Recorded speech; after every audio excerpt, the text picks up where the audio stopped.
basically we have 4 steps which start from, which are part of character design, which is modeling, texturing, rigging and animations. And then I'll show you some work in progress snapshots of what we have done so far. The first step is character design. All work is done through 3D software like, I don't know if you know them, Maya, 3D Studio. These are specific software used to for modulation and texturing and animating characters, etc. Okay. I'll show you some steps typical in order to get a full functional character. Every step starts from very simple primitives like cubes, spheres, cylinders.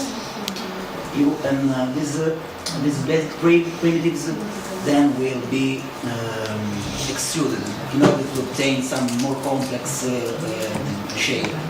And you can see this procedure here. We have the basic cube, and then we made some extrusion to obtain something which will be my head. And then these are procedures which lead to a complete head of the character. Okay? And the same procedure is applied for arms, legs, and then the last step is to create details, like for instance nose, mouth, etc. The second step is about texturing. Texturing is something like every 3D object is made of a solid color. Then you have to apply some kind of skin. Yeah, external. Yeah, this is the texture, which is basically an image, a JPEG or similar image. Okay. The more the resolution of this texture is high, the more we have a detailed island. Okay. So we work with high resolution textures in order to obtain many details like eyebrows, shadows and lights on your face, expressions, wrinkles. Okay. Then, after having skinned the avatar, you have to design clothes and accessories. And these items in Second Life are called attachments, since you are able to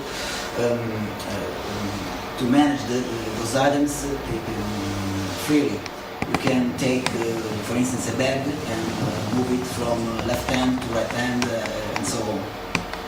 And all those attachments are rendered through a 3D physics engine. Now I'll show you a brief video which is useful to make you understand what I mean. So, a sample scene where you can see a very simple avatar made of 5 or 6 cubes, and the way physics objects interact with the environment and with each other.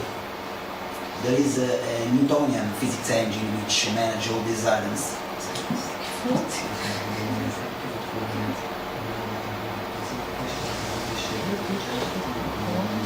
So,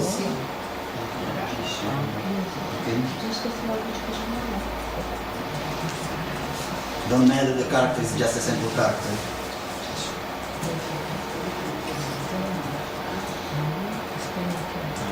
So close. Yeah, the skirt is moving in a risky manner.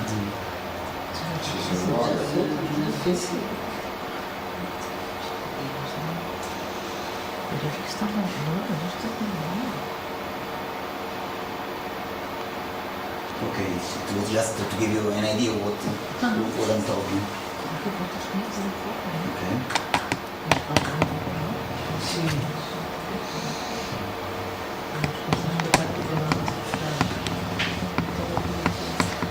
So, as I said, this is a sample of what is a skin. Is an image which then is applied to the model which is below the texture. Next step is rigging. Rigging is the process by which you create some kind of a skeletal animation. So you create a skeleton which is below the physical aspect of each character, which is made of many joints, to model, for instance, shoulder, hands, fingers, etc. If you forget, you don't move on this part. Yeah, it's important because, for instance, if you don't create the shoulder joint, you can do any movement with your arm. Yeah. Okay. And this is just a sample. So each joint is made linked to two or more bones, and can be linked eventually with optionally with the parent bones. And the most important and most complicated part is to link each bone with some portion of the character visual representation in order to make it realistic. And that's a sample which show you why it is important to create this skeletal animation. Since once we have created the bones, it's really simple to create what we call gestures. So once we have the shoulder, we can move the arms and create animations which will be eventually used for the scenarios and for machinists. It's more important for machinists since in this case we have a storyboard which must be followed strictly. And these are just a sample to show you how is the backstage behind every animation of each character. Okay.